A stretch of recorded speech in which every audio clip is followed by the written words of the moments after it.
Selamat pagi sahabat Kristus yang setia. Mari kita mengawali perjalanan hidup kita hari ini dengan doa pagi bersama Saudara Aljosa Frantoni. Selamat pagi sahabat yang terkasih di dalam Tuhan. Bersyukur kita diizinkan bangun pagi ini dalam kondisi tubuh yang baik, sehat, dan memiliki kesempatan untuk melanjutkan perjalanan hidup kita.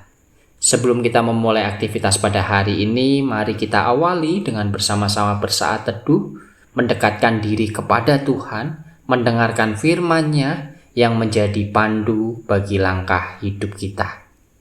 Mari kita ambil waktu hening sejenak untuk merenungkan firman Tuhan.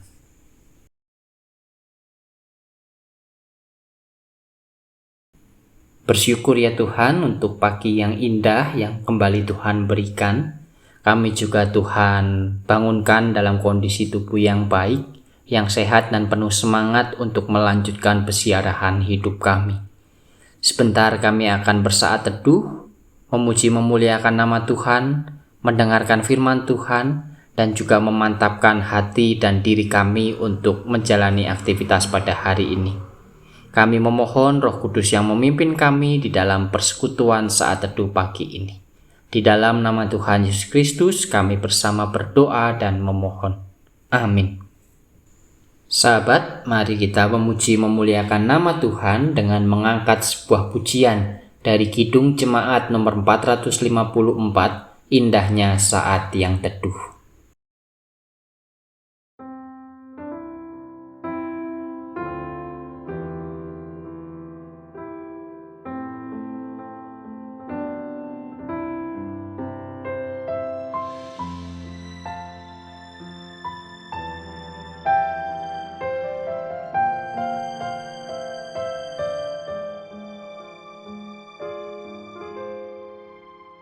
Indahnya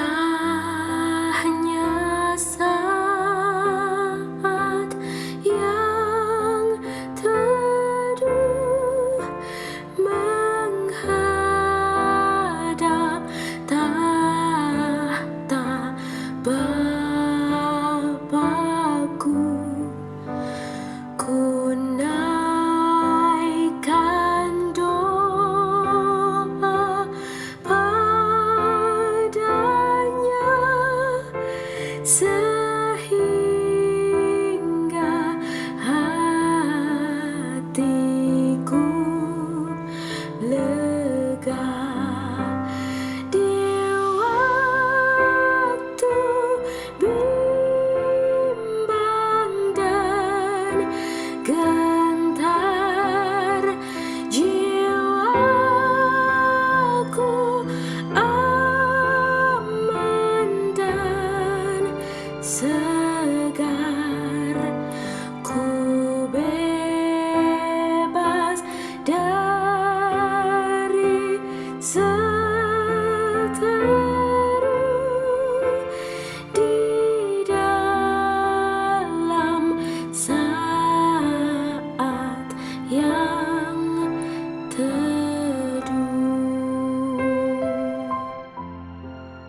di dalam saat yang teduh.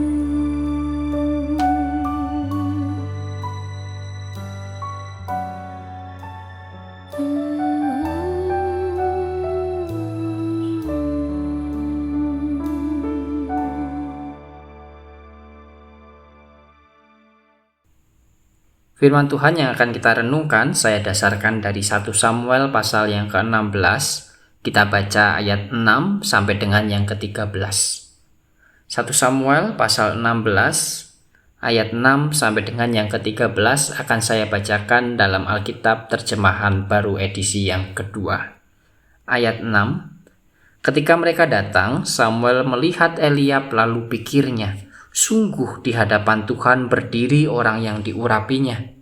Tetapi Tuhan berfirman kepada Samuel, jangan pandang rupanya atau perawakannya yang tinggi, sebab aku telah menolaknya. Bukan seperti yang dilihat manusia, sebab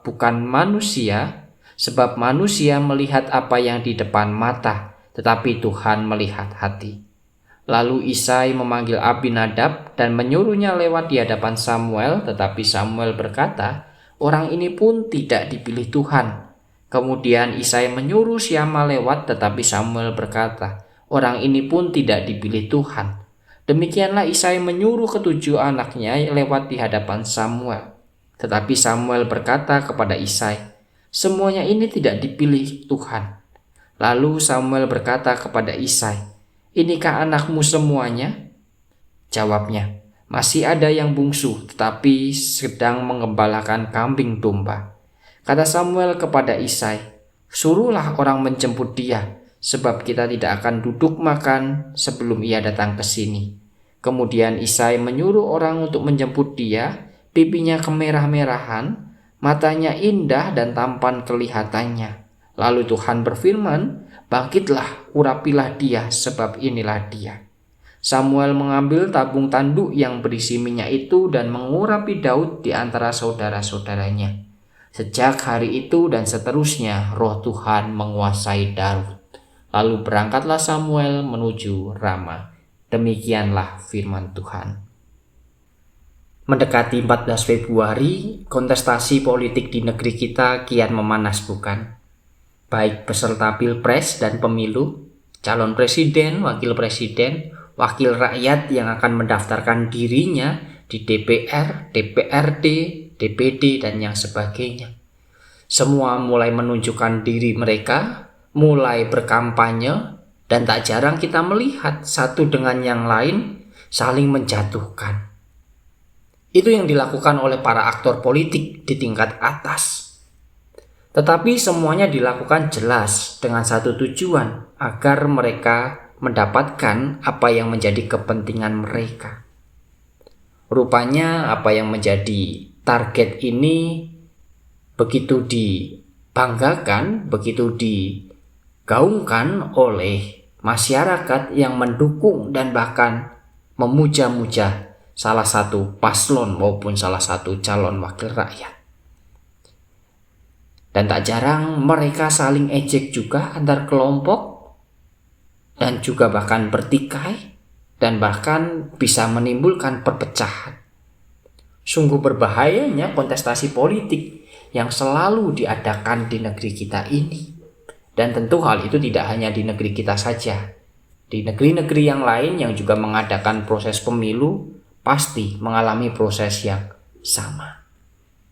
Tetapi menarik untuk kita dalami bersama dan kita renungkan. Bagaimana sesungguhnya seorang pemimpin yang dikehendaki oleh Tuhan? Apakah pemimpin yang dikehendaki oleh Tuhan adalah mereka yang mampu berkampanye dengan lihai, menampilkan dirinya seolah-olah mereka baik, seolah-olah mereka cerdas, seolah-olah rekam jejaknya baik, dan juga memiliki visi misi program kerja ke depan yang baik pula? Semuanya itu saya sebut sebagai kemasan, sahabat, karena kita tidak tahu apa yang menjadi isi hati seseorang, apa yang menjadi latar belakang seseorang dan juga apa yang ada di balik keinginan orang-orang tersebut. Mari kita belajar sahabat cara memilih seorang pemimpin dari bacaan firman Tuhan kita hari ini. Apa yang kita baca dari 1 Samuel pasal yang ke-16 ayat 1 sampai dengan yang ke-13 itu merupakan proses di mana Allah memanggil Daud. Allah melalui Samuel, Nabi Samuel, memilih Daud dan mengurapi Daud untuk menjadi Raja Israel selanjutnya. Apa yang menjadi proses ini dapat kita baca dengan baik, bahwa dari ketujuh anak Isai, yang mana mereka semua berkeperawakan tinggi gagah, berkeperawakan tampan, dan mungkin cerdas, tetapi ketujuh orang ini yang dianggap oleh Samuel pantas menjadi raja, rupanya tidak sesuai dengan apa yang Tuhan kehendaki. Tuhan menyebutkan menjadi raja, menjadi pemimpin bukan soal keperawakan yang tinggi gagah, yang tampan dan cerdas, melainkan kita harus melihat isi hatinya, ke dalam lubuk hatinya. Seberapa baik, seberapa benar orang tersebut dapat mengemban panggilan tugas yang luar biasa ini menjadi seorang raja atau pemimpin. Satu-satunya yang menjadi fokus Tuhan di dalam memilih seorang pemimpin adalah soal hati. Apakah betul-betul dia orang baik? Apakah betul-betul dia orang benar? Nilai ini yang dapat kita bersama-sama pelajari sahabat di dalam memilih atau di dalam menyambut Pilpres dan pemilu tahun 2024. Kita tidak tahu, kita tidak bisa memiliki banyak data, dan mungkin kita juga tidak bisa menerka-nerka dari pasangan calon wakil rakyat yang ditampilkan di sekitar kita. Kita tidak bisa menebak-nebak, kita tidak bisa mencari informasi dengan detail dan mendalam, sebab semuanya telah dikemas menjadi sesuatu yang terlihat sangat menarik. Lantas, apakah kemudian membuat kita menjadi bingung, membuat kita menjadi putus asa, dan bahkan sampai pada pilihan, sudah deh saya tidak mau ikut-ikutan memilih siapa yang nanti menjadi presiden, wakil presiden, dan wakil rakyat yang memimpin negeri ini. Kita tidak boleh seperti itu sahabat. Sebab kontestasi politik, Pilpres pemilu 5 tahunan ini, itu sangat berdampak bagi kehidupan bangsa kita Indonesia. Dan tidak hanya bangsa kita, ke dalam kehidupan pribadi kita, setiap dari kita, itu juga sangat berkait. Apa contohnya?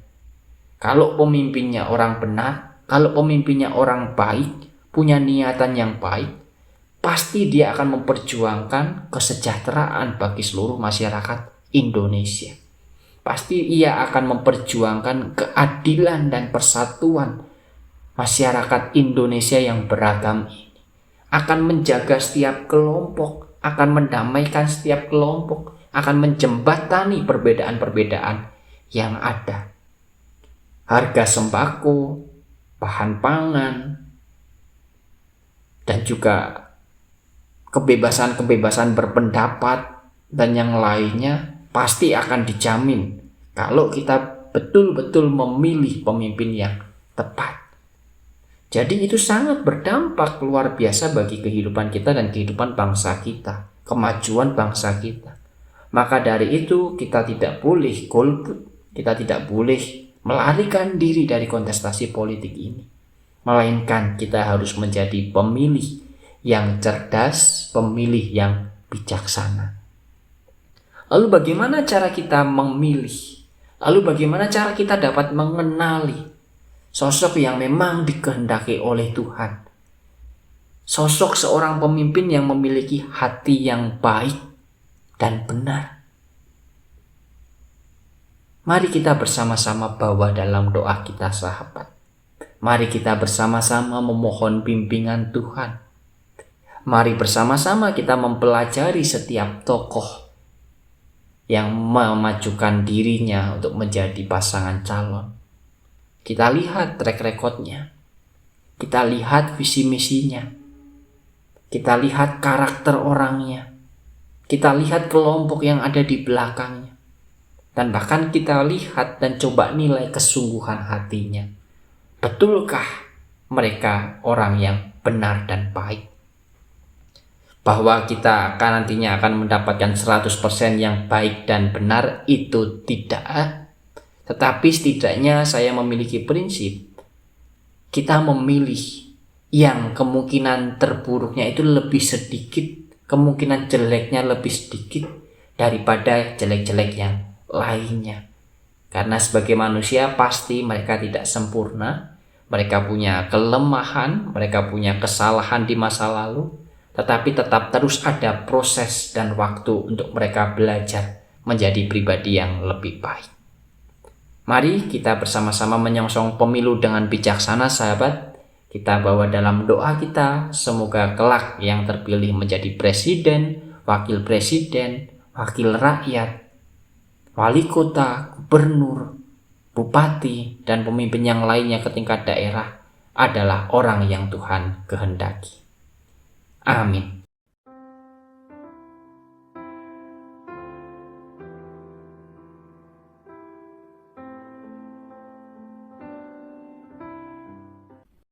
Mari bersama kita satu di dalam doa.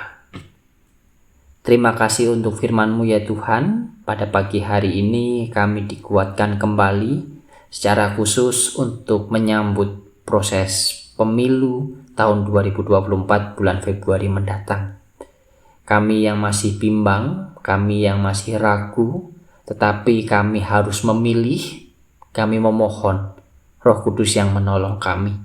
Melalui firman Tuhan pada pagi hari ini, kami dicerahkan, pikiran kami dibukakan untuk dapat mengenal dengan lebih dalam siapa yang akan menjadi calon pemimpin negeri ini. Dan biarlah di dalam doa kami, di dalam permohonan kami kepada Tuhan, Tuhan yang menunjukkan jalannya. Begitu juga kami memohon kiranya Tuhan yang menjaga proses kontestasi politik yang sedang berlangsung, dinginkan kepala, dinginkan hati setiap orang yang terlibat, juga kelompok masyarakat yang mendukung, biarlah tidak terus bertikai, tidak terus berkelahi, tidak terus saling menjelek-jelekan dan bahkan menjatuhkan, yang mana semuanya itu dapat merusak relasi dan juga menghancurkan bangsa dan negeri ini. Kami memohon kiranya Roh Kudus memberi hikmat, bijaksanaan kepada setiap masyarakat Indonesia sehingga dapat menyambut dan menjalani proses pemilu ini dengan damai, dengan tenang dan bijaksana. Kami sebentar juga akan melanjutkan aktivitas kami ya Tuhan. Kami memohon pimpinan Tuhan baik di dalam aktivitas kami hari ini, di hari yang akan datang, dan juga di masa depan kami. Sebab kami yakin dan percaya bila kami menyerahkan hidup kami ke dalam tangan pengasihan Tuhan, ada damai sejahtera, sukacita yang senantiasa melingkupi hidup kami. Di dalam nama Tuhan Yesus Kristus kami bersama berdoa dan memohon. Amin.